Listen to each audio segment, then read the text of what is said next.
Hello friends, welcome to my YouTube channel. दोस्तों, UP BEd 2024 के लिए मैं आप सभी को इस वीडियो में हिंदी का सिलेबस बताने वाला हूं। ठीक है, हिंदी का क्या सिलेबस होगा पूरा बताने वाला हूं। उससे पहले आप लोग थोड़ा सा ये जान लीजिए कि अगर आप फॉर्म भरने जा रहे हैं तो आपकी एलिजिबिलिटी क्या होनी चाहिए। तो आप ग्रेजुएट होने चाहिए, किसी भी स्ट्रीम से हो, बीए हो या बीएससी हो, और 50% मार्क्स के साथ पास आउट होने चाहिए, तभी आप लोग जो इसका फॉर्म भर सकते हैं। ठीक है, 10+2 ऑलरेडी आपके पास होगा ही, तभी तो आप ग्रेजुएशन कर सकते हैं। ठीक है, और ध्यान दीजिए वो स्टूडेंट जो इस बार जो है बीए थर्ड ईयर या फिर ग्रेजुएशन के थर्ड ईयर में, तो वो भी जो है बीएड में फॉर्म भर सकते हैं। अपेयरिंग में आपका फॉर्म भर जाएगा। और दोस्तों, जब तक आपका फाइनल ईयर का रिजल्ट नहीं आ जाएगा तब तक आप सभी का जो है काउंसलिंग नहीं होगा। ठीक है, एंट्रेंस एग्जाम हो जाएगा लेकिन काउंसलिंग पोर्टल नहीं खुलेगा। जब सारी यूनिवर्सिटी अपना रिजल्ट जारी कर देंगी थर्ड ईयर का, तब जो है काउंसलिंग पोर्टल खुलेगा और वहां पर जो नेट वाली मार्कशीट होगी या फिर अगर पा भी जाएंगे आप मार्कशीट, तो उसको एक बार अपलोड करना होगा, तभी आप काउंसलिंग कर सकते हैं। ठीक है, तो ये चीज याद रखिए कि आप जो थर्ड ईयर में बच्चे हैं वो लोग भी फॉर्म भर सकते हैं। ठीक है, एज की कोई लिमिट नहीं है। एग्जाम मोड की बात की जाए तो आपका ऑफलाइन होगा। ठीक है, आपको पेपर दिया जाएगा, ओएमआर सीट भरनी होगी। ठीक है,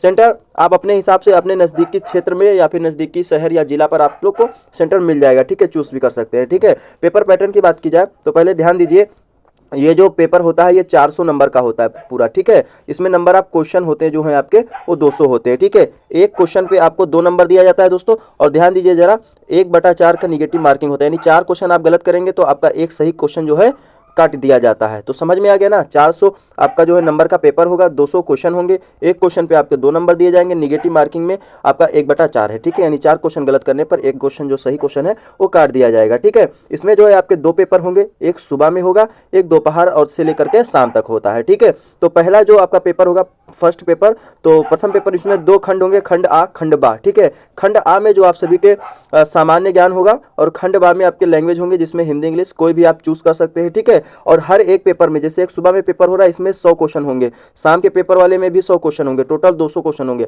तो यहाँ पे जो खंड आ खंड बा है, तो खंड आ में 50 क्वेश्चन आपके देखने को मिलेगा जो जीके से रहेगा।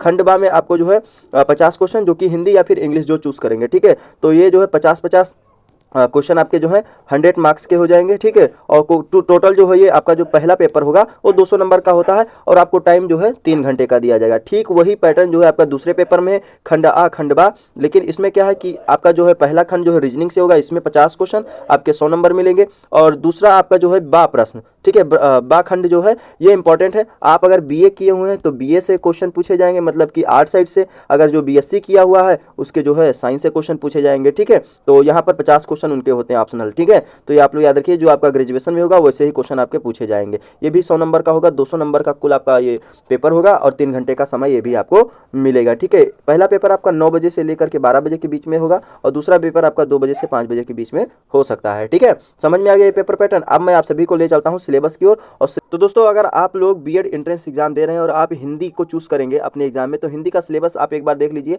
देखिए, पहले आपका क्या है, हिंदी साहित्य का इतिहास, रचना और रचनाकार, ये आपको पढ़ना पड़ेगा। गद्य पद के जितने लेखक हैं उनकी रचनाएं, ये आपको पढ़ना पड़ेगा। ठीक है, तो ये आपका पहला हो गया। अब जो यहाँ पर आते हैं, यहाँ पे जो मैंने लिख रखा है ये आपका व्याकरण से है। ठीक है, हिंदी व्याकरण से है और हिंदी व्याकरण के लगभग 27 आपके टॉपिक हैं जो कि आपको पढ़ना ही होगा। ठीक है, देखिए पहला आपका है वर्ड विचार। ठीक है, ये हिंदी व्याकरण, फिर संज्ञा, फिर वचन आपका, उसके बाद लिंग। ठीक है, ये आपके जो है कुछ टॉपिक हैं। फिर सर्वनाम आपका है। ठीक है, आपको सर्वनाम ही पढ़ना है। ठीक है, एक एक करके सारी चीज़ों को मैं पढ़ाऊंगा भी। ठीक है, विशेषण और विविध क्रियाएं, ठीक है, यानी कि क्रिया से रिलेटेड, और वाच्य, फिर काल जो कि हिंदी व्याकरण में, और कारक। ठीक है, ये बहुत इंपॉर्टेंट है कारक। तो ये आपके सिलेबस है। अपव्यय, ठीक है, संधि, समास, पर्यायवाची। ठीक है, ये आपके जो है सिलेबस हैं हिंदी व्याकरण के। और विपरीतार्थक, ठीक है, और 16 नंबर में आप सभी का है श्रुति सम विभिन्नार्थक। ठीक है, ये कुछ विभिन्नार्थक प्रश्न होते हैं जो आपके आ जाते हैं एग्जाम में। और उपसर्ग भी आएगा। ठीक है, प्रत्यय भी आएगा। देखिए, प्रत्यय है, प्रत्यय, शब्द शुद्धि, ठीक है, और शब्द, ठीक है, वाक्य, वाक्यांश से लेकर के क्वेश्चन आपसे पूछे जाएंगे।